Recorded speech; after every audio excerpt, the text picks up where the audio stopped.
Okay, so as you can see that in my mobile application, we have now got the token.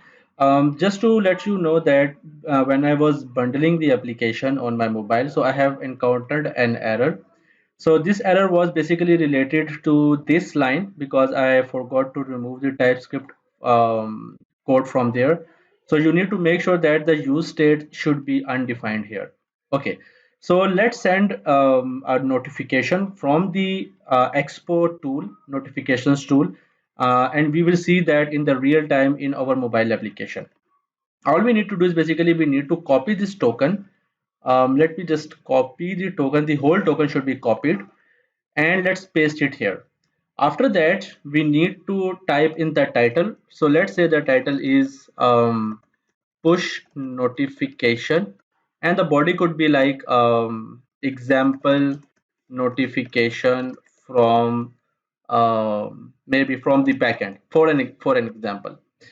And then we can also set the batch count. So the batch count will not now show onto the application once we will build the application and download it into our mobile. So after that we will see the notification batch count every time we receive a new notifications. All right, and then we would also like to play the sound if in case you would like to play it as well. So let's send a notification. Now once I send the notification, you can see that I have received a notification. The title says push notification and example notification from the backend. All right. And if I scroll this mobile, you can see that I have also received a notification from here. So it says example notification from the backend and push notification is the title. Okay, so let's try to send one more notification, and I would just add the two there. So if I now send again, you can see that the title and the body is also updated and the notification is also updated one. All right, so now this is how we can handle the notifications, but the question is how we can actually send the notification from our backend API, and it's pretty simple. The Expo also provides us the server-side libraries to interact with the notifications. So these libraries comes with Node.js, Python, Ruby, Rust, Symfony, PHP, and lot of other options also available. So what I have used, I basically used the Laravel here. So obviously, this is not I use this package PHP, but the Laravel package is also available. So you can use the Laravel package as well.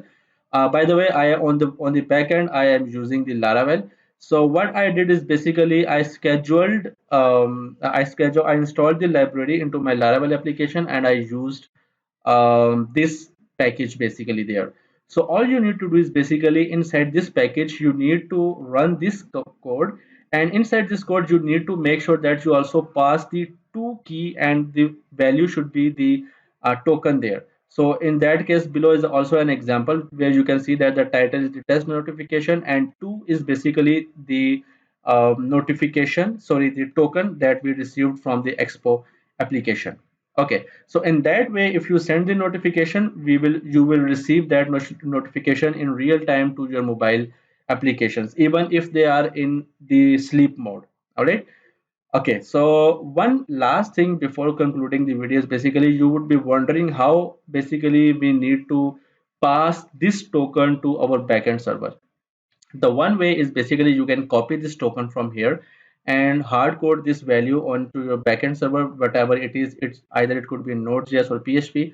The other option is basically whenever the application is opened, so this line of code will trigger.